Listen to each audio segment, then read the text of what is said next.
localiser une vidéo, c'est pas seulement la traduire, c'est Mmh. aussi l'adapter culturellement au marché sur lequel je suis en train de le diffuser. On doit faire très attention à où est-ce qu'on met de l'IA et où est-ce qu'on ne doit pas en mettre pour faire en sorte que Brut ne perd pas sa patte.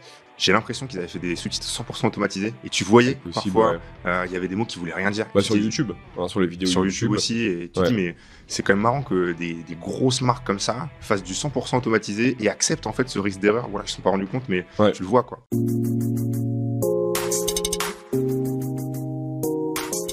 Bonjour à tous, bienvenue dans ce nouvel épisode de AI Corner. Aujourd'hui, je suis avec Clément. Clément, bonjour. Salut Thomas.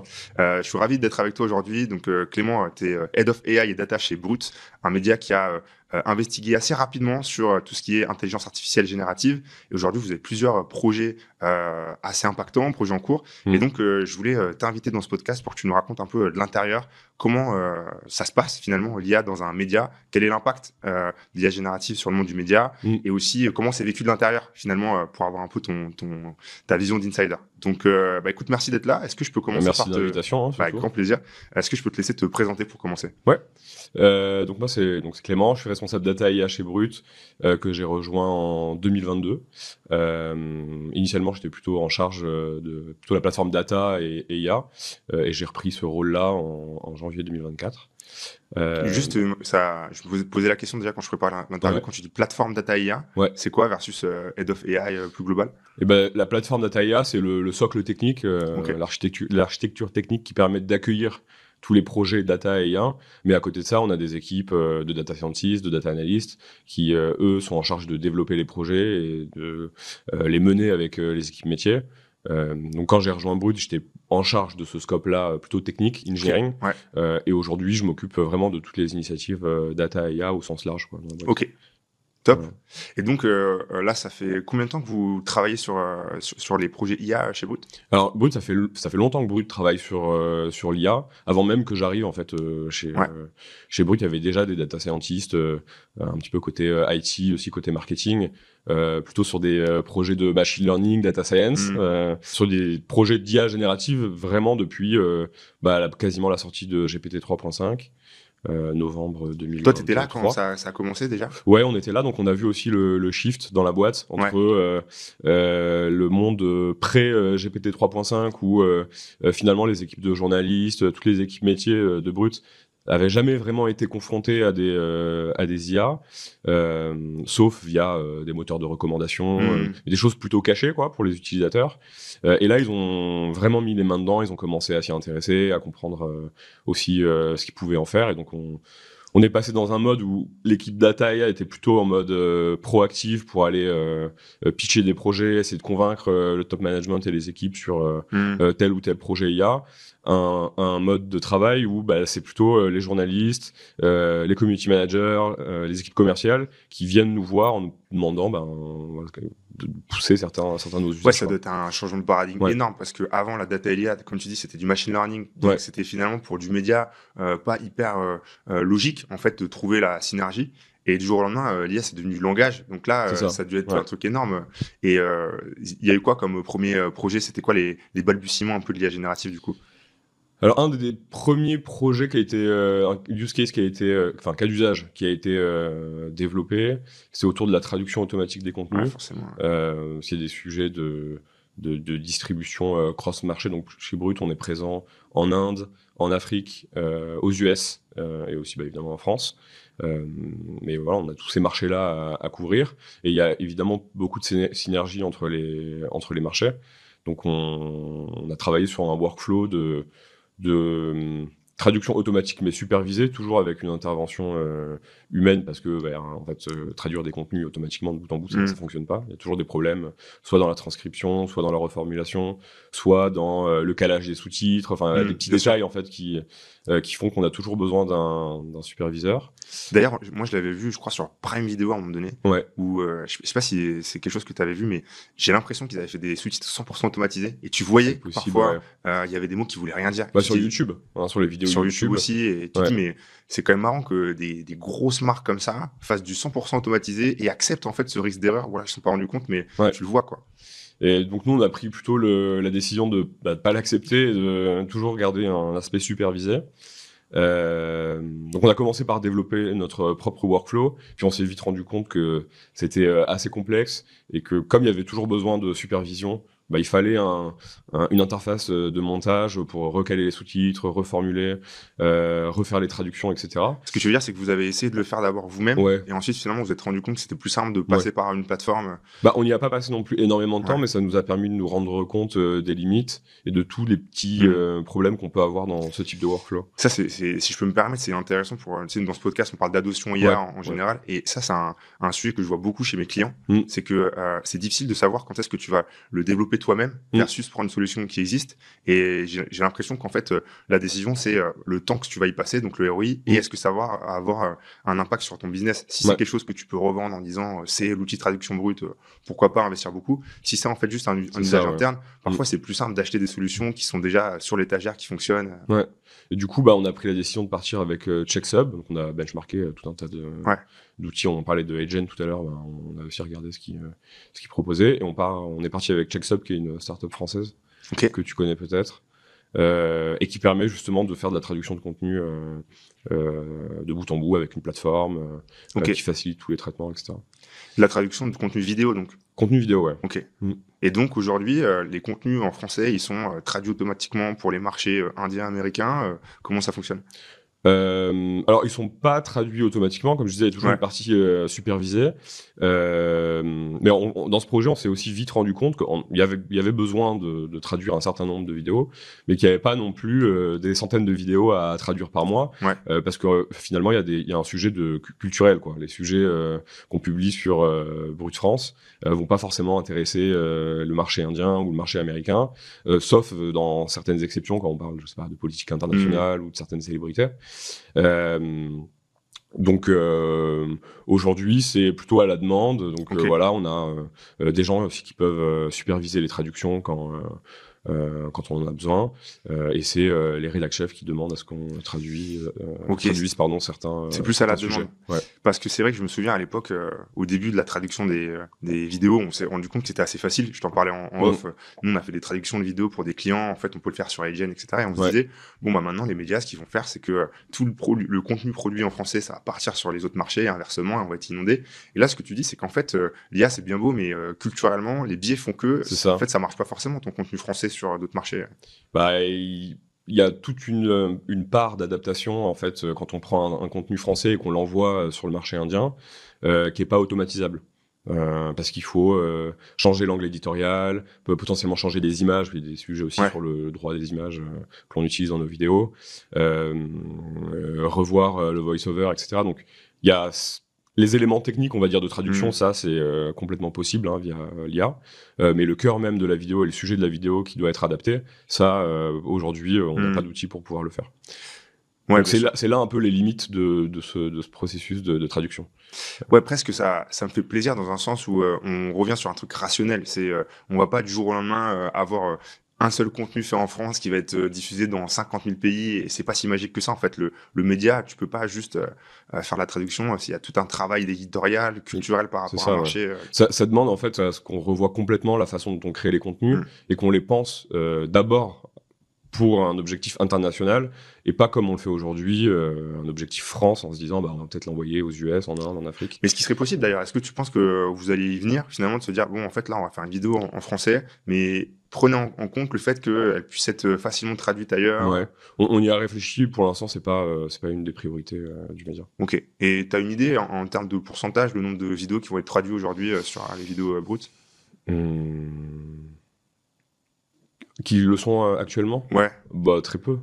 Ok, ok, c'est intéressant. Très peu, mais on a quand même réussi à baisser les coûts de traduction et le temps nécessaire pour ces traductions grâce à ces outils.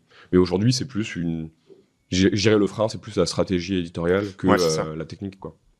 Ouais, souvent on aime bien dire ça à nos clients, tu vois, quand on commence l'émission, c'est qu'aujourd'hui les barrières, elles sont plus vraiment technologiques. Elles sont est-ce que j'ai envie vraiment de faire ce projet, est-ce que ça a du sens? C'est ça. Ok, donc la traduction, premier cas d'usage.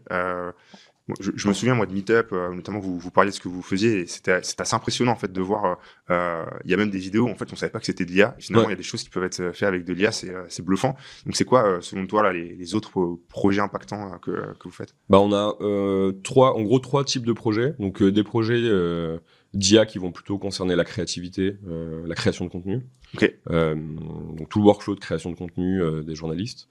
Donc là, on les aide à, par exemple, générer des images, générer des vignettes. On travaille pas mal là-dessus en ce moment, parce qu'on a une stratégie de diffusion un peu plus en masse sur YouTube. Et, générer une vignette, je sais pas si tu publies sur YouTube, mais ça demande du temps. C'est une spécialité. Donc moi, j'en avais pas forcément conscience, mais ça prend des heures de générer une vignette. Les allers-retours, il y en a, c'est leur métier. Tu vois, sur Malte, exactement, miniaturiste. En même temps, si ta vignette est toute pourrie, les gens vont pas cliquer sur ta vidéo et ils vont pas la regarder. Important. Donc... On avait mis du temps avant de les faire, et en fait, tu vois que parce que t'as pas forcément conscience que c'est important. Tu dis, c'est la vidéo le plus important. Mais en fait, cette petite image d'intro, ça change tout. Ça change tout. Donc on a des sujets sur donc la création d'assets images ou vidéos pour les sujets. Vous avez réussi à l'automatiser, par exemple, cette création de vignette? Non, alors en partie. Je pensais que tu parlais d'autre chose, mais en partie, la vignette, on est en train de l'automatiser. Donc, on va prendre une image, qui est issue de la vidéo avec un incarnant. Cette image-là va être envoyée à une API qui va nous permettre de faire le détourage. Derrière, on va générer une image avec des outils de génération d'images comme Flux. Je sais pas si ça te parle.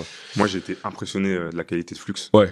Je sais pas si tu veux en parler un peu, mais il y a Flux, il y a Midjourney, et je trouve que Flux, franchement, ils sont au-dessus en termes de qualité de rendu, quoi. En tout cas, on est hyper satisfait, et donc on a mis à dispo une app pour nos graphistes, pour nos journalistes, qui leur permettent de générer des images à partir de Flux. Tu parlais d'API, donc juste pour définir le mot API, qui est finalement une porte d'entrée vers de la donnée ou vers une application qui te permet finalement d'avoir accès, donc là tu parlais de Flux, à l'intelligence de Flux, à la création d'images, et que vous en avez fait une interface pour vos journalistes. Une interface plutôt orientée sur leur cas d'usage. Là, en l'occurrence, c'est la création de vignettes. Donc on leur donne, ce que je disais, la possibilité d'ajouter un incarnant, de le détourer, de générer une image de fond, de venir associer ces deux images en respectant les teintes, d'ajouter un titre, un logo, etc. Pour pouvoir fluidifier et peut-être un peu mieux structurer la façon dont on crée les vignettes chez Brut. Et ça, c'est un projet qui nous a été demandé par les graphistes, qui ont en fait pas assez de temps pour pouvoir créer toutes les vignettes de toutes nos vidéos qu'on publie sur YouTube. Et donc c'est eux qui nous ont demandé, est-ce qu'avec l'IA on peut pas faire quelque chose pour fluidifier un peu le workflow et permettre aux journalistes de créer eux-mêmes leurs propres vignettes. Donc ça change aussi la façon dont est organisée la rédaction et les tâches de certains métiers. Peut-être sur la vidéo, on parlait de traduction, il y a d'autres cas d'usage qui ont été mis en place? Concernant la trad, on va toujours aller regarder. Donc, on a une data platform qui va collecter en continu nos publications, les performances de ces publications, les commentaires. Et on va toujours aller regarder très finement la performance des contenus, par exemple, qui ont été traduits ou dans lesquels on a intégré de l'IA, soit parce que on a utilisé Idea Labs pour générer le voice-over, ou on a intégré des images avec Flux, etc. Donc on suit la performance de ces contenus-là toujours via la data platform sur les perfs, sur la monétisation, et on regarde aussi beaucoup les commentaires. Ah, c'est top ça. Parce que j'allais parler un peu de la mesure. Finalement, tu as deux éléments de la mesure. Tu as un peu le ROI, l'argent que tu as pu gagner parce que tu as dépensé moins de ressources. Et tu as aussi la performance média. La performance du contenu, Et ça donne quoi du coup aujourd'hui? Vous avez des statistiques un peu sur les performances des contenus IA? Sur les vidéos traduites, ce qu'on a vu, c'est que les performances n'étaient pas dégradées. On avait au moins les mêmes, en moyenne, les mêmes performances que les autres contenus qui ne sont pas générés par IA. Sur des vidéos traduites totalement. C'est-à-dire là, c'est comme si le podcast on traduisait en anglais. C'est ça.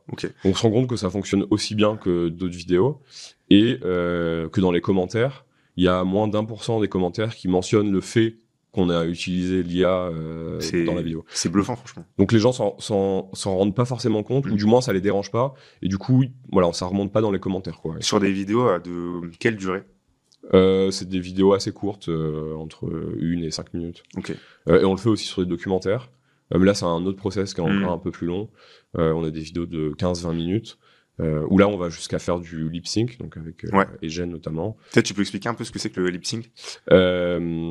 Le lip sync, c'est un post-traitement de l'image qui va permettre de synchroniser les lèvres de la personne de l'incarnant qui est en train de parler avec l'audio. Ce qui il donne un effet encore un peu plus naturel à la vidéo. C'est presque, tu vois, je me mets du point de vue consommateur, c'est presque un peu flippant de se dire qu'on n'est plus capable de savoir si c'est une vidéo qui a vraiment été en français ou en anglais. Est-ce que tu vois ça à l'avenir comme quelque chose qui devrait être mentionné, ou tu penses que ça va facilement s'insérer dans le quotidien de tout le monde? Alors nous, on le mentionne quasiment systématiquement. Ok. Ça dépend surtout du créateur de contenu. Moi, personnellement, en tant que personne qui va aller consommer des vidéos sur les réseaux sociaux, ça m'intéresse pas vraiment de savoir. Et ça, c'est mon avis perso, pour le coup. Ça m'intéresse pas vraiment de savoir si la vidéo a été générée par IA ou pas. Du moment que l'information de base de la vidéo a été fact-checkée, que la vidéo est intéressante, que ça nuit pas au message en fait qui est porté par le journaliste. C'est ça. Et tu vois, pendant que je te posais la question, je réfléchissais, mais je me disais, en fait, peut-être que c'est juste une question d'adoption, parce que sur les vidéos, sur les films, ça ne pose pas de problème.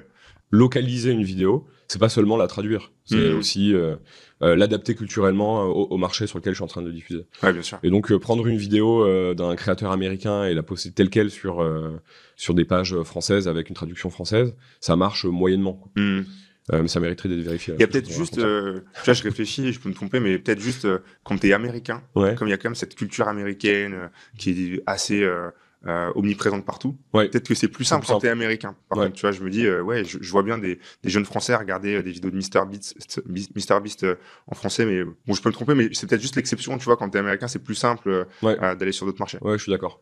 Qu'un créateur français ou qu'un créateur, j'en sais rien, italien, qui voudrait diffuser ses contenus partout dans le monde. Parce que ça touche quand même quelque chose de culturel. Tu vois, les blagues que tu vas faire, faut que ça soit fin. Et donc ça, c'est hyper différent.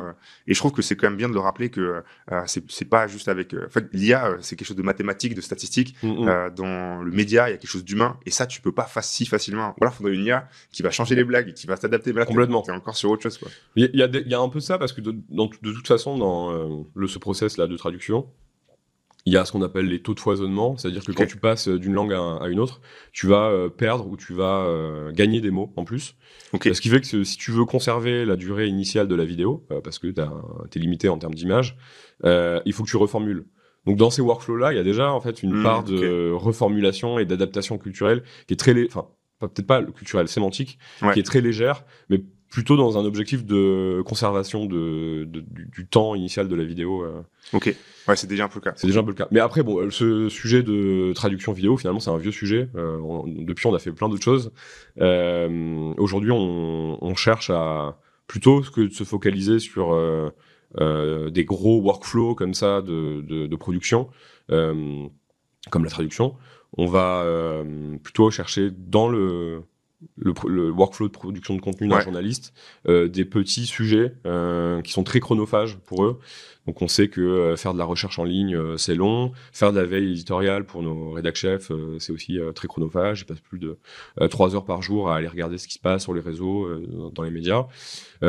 Préparer une interview, préparer un script pour une vidéo, générer, c'est tout con, mais un titre et une description qui est engageante pour une publication, qui sont engageantes pour une publication, ça aussi, ça leur prend du temps. Donc aujourd'hui, on avait plutôt une approche utilitaire, des outils, des petits outils qui vont leur permettre de gagner du temps un peu sur chacun de ces aspects-là. Et donc on développe plein de prototypes autour de ça. Parfois on se rend compte que ça a aucun intérêt et que le workflow est pas forcément adapté par rapport à la réalité de la rédaction. La question que j'aime bien poser sur le ROI, est-ce que, toi t'en as un peu parlé tout à l'heure, mais voilà, ça fait 2-3 ans que vous êtes sur les projets IA, est-ce que vous avez mesuré les ROI? Est-ce que t'as un peu la vision de vraiment ce qui fonctionne super bien?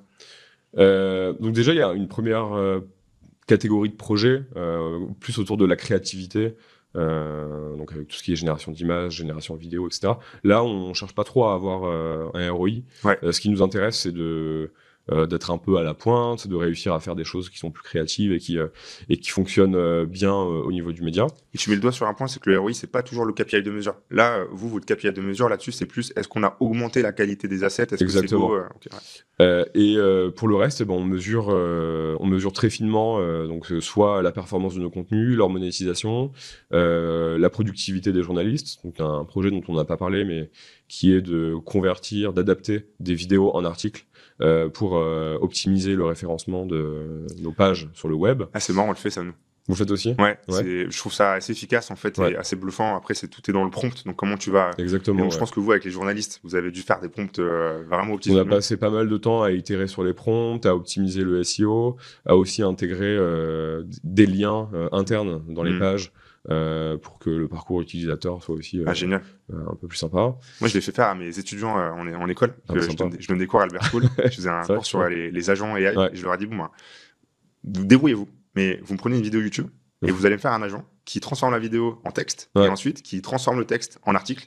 Et je leur ai aussi demandé de me faire une petite vidéo générée par l'IA. Alors là, franchement, c'était juste pour jouer parce que je pense pas que ça vale vraiment le coup dans un process. Et donc, ils m'ont fait ça. Il y en a qui sont allés chercher Flux pour faire une image. Donc, une fois que le texte était transformé en article, ensuite, l'agent, il allait analyser l'article pour faire un prompt pour créer l'image dans Flux. Ok, d'accord, ouais. Pour illustrer l'article. Ouais, c'est ce genre de projet aussi qu'on est amené à faire. Et sur ces projets-là, un journaliste aujourd'hui, s'il doit faire ça sans outils seul, il va pouvoir faire 10 articles par jour. Là, aujourd'hui, on est en capacité d'en générer plus d'une centaine en quelques minutes, quoi. Donc, en termes de ROI, c'est très facile à calculer, puisque en fait, on est capable de faire des choses à l'échelle qu'on n'était pas en mesure de faire avant. Et ça, je trouve que ça a du sens d'un point de vue journalistique, mais tu me diras, parce que tu connais ça mieux que moi, mais finalement, tu prends un asset vidéo, tu vas le transformer en texte. Ouais. Le journaliste, son travail, ça va pas être un travail du journaliste dans le sens d'aller chercher des sources, d'aller... Non, là, c'est un travail qui est finalement assez simple par rapport à ce qu'il fait en général, qui est, il analyse la vidéo, il ressent ce qui a été dit, il en fait un article. Ouais. Donc là, on a moins besoin de sa compétence intrinsèque de journaliste. Et pour le coup, ça aussi, c'est un projet qui a été demandé qui a été poussé par ces journalistes-là, SEO, parce qu'ils en avaient marre de passer leur temps à regarder des vidéos qui avaient été faites par d'autres journalistes pour les adapter en articles. Donc, quand on a déployé ce projet-là, il y a eu aussi un changement de scope, de tâches dans leur rôle chez Brut. Et aujourd'hui, ils passent plus de temps à créer leurs propres articles, à couvrir des sujets sur lesquels on n'était pas positionné sur notre site web par rapport à nos vidéos. Et donc, tout le monde est content. Hein. Je veux dire, on a un meilleur référencement sur le site parce qu'on couvre beaucoup plus de vidéos. Enfin, on a beaucoup plus d'articles sur nos vidéos. Et nos journalistes, eux, passent plus de temps à avoir un vrai... il n'y a pas de jugement, mais avoir un vrai travail journalistique de rédaction d'articles from scratch, entre guillemets. Quoi. C'est franchement, je trouve, un cas d'école parce que j'ai l'impression que vous avez réussi vraiment à impliquer les équipes journalistes et donc c'est elles qui vous font des demandes. Donc ils ont vraiment compris que ça pouvait être un outil super pour eux. Et derrière, je trouve aussi dans cette logique de tâches éligibles à l'IA, vous avez vraiment réussi à trouver les tâches qui étaient éligibles et donc de permettre aux journalistes de se concentrer sur les tâches qui étaient vraiment plus intéressantes pour eux. Et j'imagine qu'ils prennent plus de plaisir à faire, c'est ce que tu disais. Ouais, ils passent plus de plaisir ils ont plus de plaisir à rédiger ce nouveau type d'article. Mais c'est parce qu'on a testé plein de choses aussi. Enfin, je veux dire, là, on parle de ce qui marche globalement, mais on a testé énormément de projets. On a lancé plein de choses. Finalement, on se rendait compte que ça prenait pas. Mais parfois, ça a aussi donné des idées pour d'autres cas d'usage. Par exemple, on était venu avec l'idée qu'il y avait peut-être quelque chose à faire pour aider les journalistes à créer des scripts. Et en fait, en cours de projet, on se rend compte que le besoin, c'est pas vraiment ça, mais c'est peut-être plutôt de les aider à générer des séquenciers, donc d'interviews, à préparer une interview, donc la liste des questions, proposer des questions, proposer une trame d'interview, etc. Et donc, on a abandonné le projet de génération de scripts pour plutôt se concentrer sur les séquenciers. Parce que c'est aussi grâce au feedback des journalistes qu'on a pu arriver à cette conclusion. Ouais, c'est pareil. Dans le script, il y a beaucoup d'humains. C'est ta façon de parler. Moi, je l'ai testé aussi sur les scripts. Et en fait, pour préparer un peu les interviews, pour préparer même des vidéos face cam, c'est vrai que c'est dur. Parce que tu lis ton script, tu dis, mais c'est pas moi qui parle. Et donc, en fait, ça marche pas. Ouais. Et puis, il y a un sujet aussi avec l'utilisation de l'IA dans les médias, c'est que aujourd'hui, on le voit sur LinkedIn, je crois que c'est quoi, 80% des, Ouais. 80% des comme ça, posts sont générés par IA, ou au moins reformulés par IA.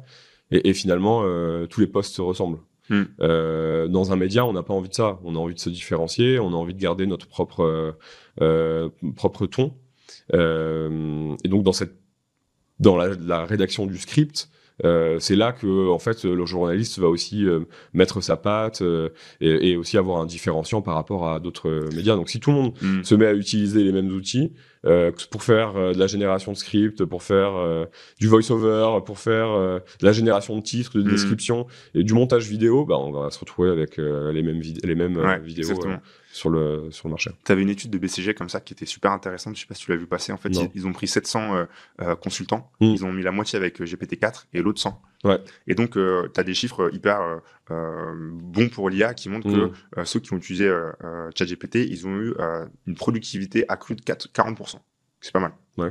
Par contre, sur les tâches complexes, ceux qui ont utilisé ChatGPT ont des performances 23% moins bonnes que ceux qui ne l'ont pas utilisé. Et le troisième chiffre, j'ai plus le chiffre exact, mais ils se rendaient compte que si les performances individuelles étaient meilleures, au global, ça créait une homogénéisation des résultats. Et en fait, tout le monde tout le monde disait la même chose. Et donc, je comprends bien ton point en tant que média. Si tout le monde dit la même chose, tu perds un petit peu l'assertivité, la spécificité de chacun. Et je pense pas, ça serait intéressant de voir les performances des contenus. Mais bon, si vous finissez par parler comme tout le monde, c'est pas impossible que vous allez voir vos performances qui baissent. Quoi. Donc, on doit faire très attention à où est-ce qu'on met de l'IA et où est-ce qu'on ne doit pas en mettre, justement pour faire en sorte que Brut ne perd pas sa patte. Et donc, il y a aussi un sujet sur lequel on va pas mal travailler cette année, de réussir à avoir une IA éditoriale. Parce qu'en fait, dans tous les cas d'usage dont on a parlé, il y a des tâches de rédaction un peu partout. Une IA éditoriale qui est spécialisée avec le tone of voice, la tonalité du média, pour pas qu'on la perde en utilisant ce genre de... Tu aurais une sorte d'IA brute IA brute spécialisée, fine-tunée sur nos données, sur nos scripts, sur nos titres, nos descriptions, sur nos transcripts, et qui serait en capacité de conserver cette tonalité pour toutes les tâches de génération. Donc c'est plutôt une IA un peu sous-jacente à tous les cas d'usage. Qui pourrait te dire attention là, c'est pas vraiment dans les codes bruts. Qui pourrait être soit dans le contrôle, comme tu dis, soit dans la génération directement. C'est intéressant. Je pense qu'il y a plein d'entreprises qui seraient intéressées d'avoir justement un outil qui leur permet de s'assurer qu'il y a la bonne tonalité, qui est toujours la même. Après la question c'est comment tu la définis. Donc là tu disais on va prendre toute la donnée sur ce qu'on a fait pour que ça soit basé sur un historique quoi. Mais après il faut la faire évoluer parce que ta tonalité, même si c'est toujours celle de Brut, elle bouge aussi, j'imagine. Bien sûr. Donc, bien sûr. En fait, t'as plus, finalement, c'est vraiment du product. Les questions à te poser, c'est quelles données je prends, quand est-ce que je fais évoluer. Est-ce que je reprends tout l'historique? Est-ce que j'en garde juste la partie la plus récente? Parce que finalement, Brut, il y a 7 ans, c'est pas Brut aujourd'hui. Enfin, toutes ces questions-là qu'on aime bien se poser. Comment ils sont décidés? Qui prend la décision finalement? Vous avez un comité? C'est les équipes IA? C'est les équipes managériales? Là, c'est une bonne question. On a un copy d'IA toutes les 2 semaines, dans lequel il y a à la fois les équipes data IA, mais aussi des journalistes, mais aussi des gens de la post-prod, des managers, des gens qui sont pas managers, du top management aussi. On a le rédac chef qui vient régulièrement, et on se donne les priorités, on va dire, du quarter. On fonctionne plutôt par quarter aujourd'hui, et on se fait un peu un point d'avancée sur les IA, les points bloquants, les projets qui marchent, ceux qui marchent moins. Et c'est vraiment devenu... J'ai le sentiment que c'est devenu un projet d'entreprise, là où avant, c'est vrai qu'on était plutôt isolé du reste de la boîte à essayer de pousser ces sujets. Donc, sur ces aspects-là, je trouve que c'est plutôt positif. Et évidemment, on est pas mal supporté par le top management, par le rédac chef, qui est très impliqué dans ces sujets-là, qui est même... parfois en avance par rapport à ce qu'on a envie de faire. Finalement, l'impact de l'IA dans le monde du média et du journalisme, il y a eu pas mal de bruit dernièrement avec il y a eu les journalistes qui ont manifesté, et on sait qu'il y a eu des sujets sur le fait que les IA, ils ont été entraînés sur du contenu généré par les journalistes, donc ils se sentent aussi menacés. Donc je voulais un peu avoir ton avis et ton ressenti. Comment c'est ressenti chez les journalistes justement ce sujet-là? Comment eux ils voient la chose? il y a plusieurs profils. Il y a les gens, voilà, les profils un peu early adopters, je crois qu'on dit en français, mais des gens qui sont très en avance et qui ont envie de tester les dernières technos, qui sont très importants pour nous parce qu'ils nous aident aussi à avancer sur les projets. Donc avec eux, il n'y a pas vraiment de problème. Ils sont très enthousiastes sur l'utilisation de l'IA dans leur quotidien. On a des profils qui sont plutôt indifférents à l'utilisation de l'IA, pour qui ça... Voilà, ils voient pas trop l'intérêt. Et donc nous, nos enjeux avec ces gens-là, c'est d'aller leur présenter les projets, les usages, et essayer de les convaincre aussi que ça peut avoir un intérêt dans certains cas. Et puis il y a des profils qui sont plutôt effrayés, entre guillemets, qui sont inquiets par rapport à l'usage de l'IA dans le monde du journalisme. Je dirais que par rapport à d'autres médias, chez Brut, on a plutôt les deux premiers types de profils. On a quelques profils qui sont quelques journalistes enfin, quand je dis journaliste, j'inclus un peu tout le monde chez Brut, mais qui sont un peu craintifs vis-à-vis de l'IA. Mais finalement, on en a très peu. Il y a pas longtemps, j'étais, donc il y a trois semaines, au contre-sommet de l'IA. Tu m'en as parlé. Donc, il y a eu le sommet de l'IA, mais il y a eu aussi le contre-sommet de l'IA qui a été organisé par des journalistes, des pigistes, des traducteurs. Alors, plein de gens dont le métier est vraiment impacté par ces nouvelles technologies. C'est des métiers pour lesquels on voit que ça leur met une certaine pression, parce que tu me disais tout à l'heure, je sais plus dans quel contexte, mais traduire une vidéo, on t'avait proposé 30 000 €. Et t'as dit non, je vais pas le faire, je vais le faire avec de l'IA. C'est un client à nous qui nous disait, mon agence me propose 30 000 € pour le traduire, et on lui disait que justement avec du Agen, donc un outil de traduction vidéo, on peut le faire pour beaucoup moins, quoi. Voilà, et donc les traducteurs sont confrontés, les traducteurs professionnels sont confrontés tous les jours à ce genre de remarques, et du coup ça met sous pression leur économie. Et durant ce contre-sommet, il y avait vraiment des témoignages qui étaient parfois aussi assez touchants de professionnels de la traduction qui sont réellement impactés par l'IA. Donc c'était intéressant de voir l'écart entre ce contre-sommet de l'IA très inquiet vis-à-vis de l'usage de l'IA dans les métiers de la création, et le lendemain le sommet de l'IA qui était vraiment totalement l'opposé. C'est ça. Donc je pense qu'il y a peut-être une troisième voie en fait entre les deux. En effet, il faut être enthousiaste de ces nouvelles technologies et de l'usage de ces technologies dans les médias et dans les métiers de la création, mais en effet, il faut aussi être peut-être aussi attentif à ce que nous disent les professionnels du secteur aujourd'hui, et prendre en compte leurs craintes et leurs inquiétudes, parce que ça va bloquer aussi dans l'adoption à un certain moment, quoi. Donc, et il faudrait pas non plus les laisser de côté par rapport à une économie qui avance et qui automatise un certain nombre de choses. Ouais, c'est hyper important de le rappeler, parce que on voit à la télé, sur LinkedIn, tellement de sujets positifs sur l'IA, tellement ça ne fait qu'augmenter, on peut tout faire, et en fait finalement il y a aussi des gens qui sont plus impactés que d'autres, et ces gens-là, faut d'une manière ou d'une autre les impliquer. Peut-être aussi, tu disais qu'ils peuvent avoir des peurs, donc peut-être plutôt leur montrer comment l'outil peut les aider, parce que l'intro de la vidéo, on disait en fait ça va pas remplacer des métiers, ou peut-être moins des métiers que des tâches. Donc il y a aussi peut-être un travail d'acculturation à faire auprès de ces gens-là, de dire effectivement ton métier évolue, mais regarde, ça peut te faire ton métier différemment, tu peux faire d'autres choses. Ouais, complètement. Complètement. Et sur ces métiers-là, mais aussi dans la société de manière générale, il y a un gap, enfin il y a un écart qui est en train de se creuser, qui va se creuser de plus en plus entre les gens qui maîtrisent ces technologies d'IA générative et ceux qui ne comprennent pas comment ça fonctionne ni comment les utiliser. Et je pense que c'est important d'essayer d'inclure tout le monde dans cette transformation. C'est sûr. Nous, c'est pour ça qu'on prône vraiment l'adoption avec de l'acculturation, on essaie de faire des conférences dans les écoles. Peut-être qu'il faut les faire encore dans d'autres endroits qui ont peut-être encore moins d'accès, tu vois, à cette culture IA, parce que tu te rends compte que sinon on peut avoir un peu une sorte de société à deux vitesses, et Enfin, on l'a vu avec le digital finalement. Tu vois, ça va être un peu le cas. Et donc c'est important, je pense, de faire cette accélération. Complètement.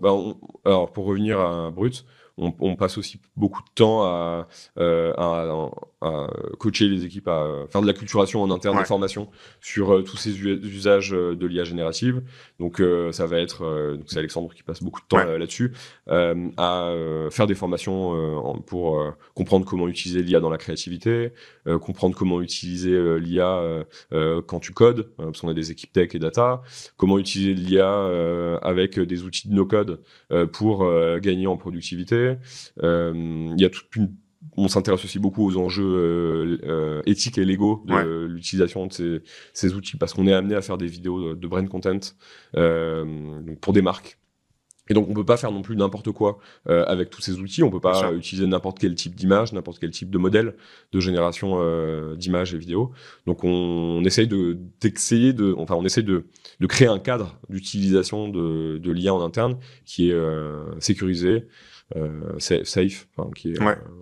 Et tu as parlé d'un sujet aussi important finalement, que ça soit dans l'utilisation d'outils pour la créativité, pour le code, ou le troisième, tu disais des outils no code. Là, j'ai l'impression qu'on parle plus d'utilisation d'outils bureautiques d'IA. Au début, on a beaucoup parlé de produits IA que vous avez créés. Pour moi, c'est vraiment deux sujets complémentaires. Tu as d'un côté les produits que tu vas créer, que tu vas mettre à disposition, et tu as l'autre des outils bureautiques qui existent déjà. Par exemple, ChatGPT, il peut être utilisé ou souvent sous-utilisé en entreprise. Et donc, l'adoption, ça passe aussi par la maximisation de l'utilisation des outils. Tu vois, ça peut te faire gagner 1 heure là-dessus. Tu vois, avec ton code, tu vas diviser par 2 ton temps de codage. Et ça, c'est un point souvent que je trouve qui n'est pas forcément suffisamment regardé par les entreprises, alors que tu as beaucoup de quick win et de ROI aussi, juste l'utilisation des outils basiques, quoi. Il y a des sujets dans tous les départements sur la productivité, mais encore faut-il avoir le temps et la bonne façon pour tout prendre. Donc, justement, la stratégie, notre stratégie en tout cas, sur le développement de projets IA, c'est plutôt pour le média, pour la production de contenu, là où on a un vrai différenciant à apporter. On va aller développer des prototypes, potentiellement faire des choses nous-mêmes un peu plus avancées. Et pour la productivité bureautique, des équipes finance, commerciales, RH, support IT, etc., là, on va plutôt aller vers du no-code ou utiliser des outils qui sont déjà dispo sur étagère et qui peuvent être activés rapidement, quoi. Donc on essaye de concentrer notre énergie plutôt sur le média, mais sans oublier évidemment le reste de la boîte. Il faut que tu priorises. Super intéressant. Peut-être pour finir, j'aimerais bien terminer par une question un peu d'ouverture, tu vois, avec ta vision aujourd'hui chez Brut. Comment toi tu vois le média demain à l'ère de l'IA? C'est quoi un peu tes prédictions?